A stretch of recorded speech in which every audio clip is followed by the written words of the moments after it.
All right, welcome. Today we're going to tackle something that is absolutely crucial for any leader. How to go from just having a bunch of talented people to building a truly unstoppable, high-performing team. So picture this. You've done all the hard work, right? You've recruited who you think are the absolute best people out there. You're all-stars. But when you look at the scoreboard, something's off. You're not winning the championships you thought you would. So what on earth is going on? And that right there is what our source material calls the A-player paradox. You know the feeling. It's that incredibly frustrating situation where you have a room packed with brilliant people, but the results, they just don't add up. See, there's this common idea that you can just get a couple of superstars to carry everyone else. But according to this framework, that's a recipe for burnout and failure. It's just not a sustainable way to win. And it goes deeper than that.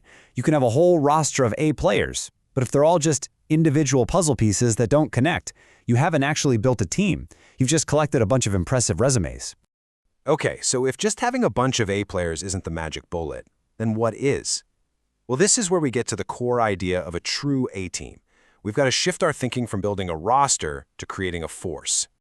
Just take a look at the difference here. On one side, you've got individual A players. That's basically a list, right? A static collection of talent. But on the other side, an A team. That is something else entirely. It's a dynamic, living, synchronized unit where the whole is so much bigger than its parts. That's the leap we have to make.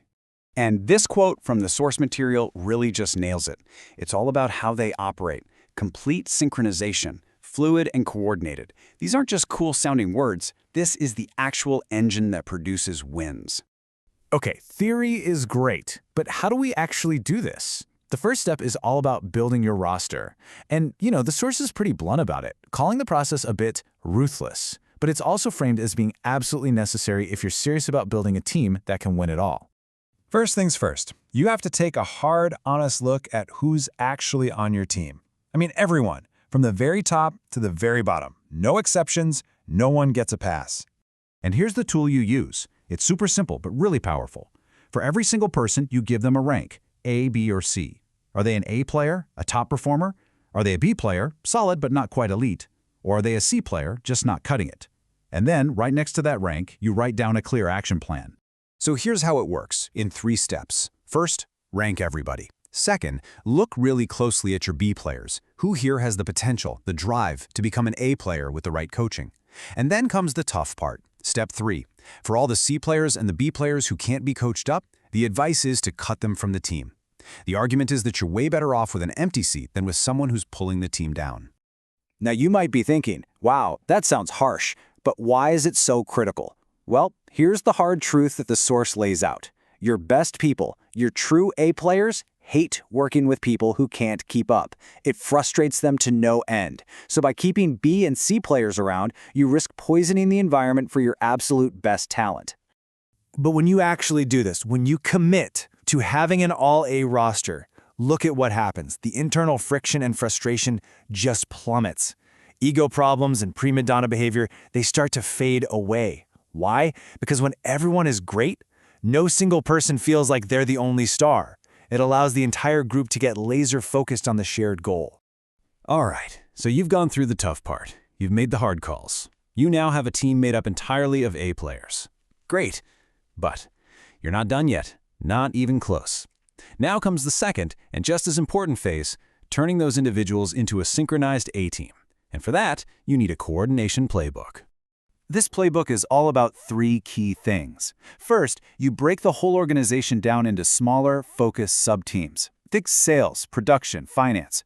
Second, you build systems for super tight, constant communication. And third, you make sure everyone, and I mean everyone, is aiming for the same common goals. Let's take communication, for example. The old way of doing things, endless email chains, it's just too slow, too clunky. Things get missed. An A team needs to move faster. The source points to things like instant chat groups, where the conversation is quick, it's continuous, and everyone on that subteam is in the loop, all the time. And all that fast communication, it has to be pointed at something, and that's where clear goals come in. You start at the top, defining the big picture goals for the entire company. From there, each subteam gets its own specific goals that directly support that main mission.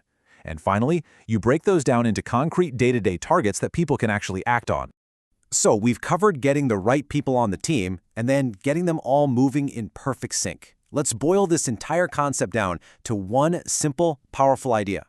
And here it is. This is the whole thing in a nutshell. A full roster of top talent, your A players plus world-class synchronized coordination.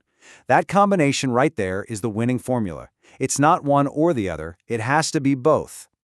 So I want to leave you with this one last thought. A question to ask yourself. Take a really honest look at your own team, your own company. Are you running a collection of talented individuals? Or have you done the hard, necessary work to build a truly synchronized, coordinated, winning team? Thanks for joining us.